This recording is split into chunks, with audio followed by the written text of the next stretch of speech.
Rebecca Klopper dilaporkan sudah tidak lagi datang ke rumah Fadly Faisal. Fakta jika Rebecca Klopper sudah tak lagi datang ke rumah disebutkan oleh Haji Faisal.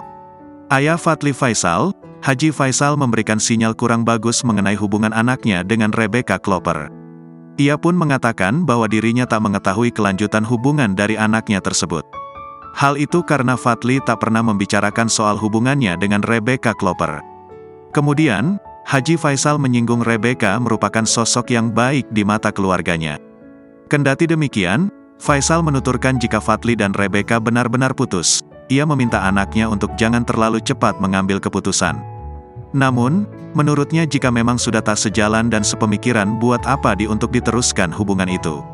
Lebih lanjut, hubungan keduanya semakin menjadi sorotan setelah baru-baru ini Rebecca Klopper terlihat menghapus nama Fadly Faisal dari akun Instagramnya @rklopper.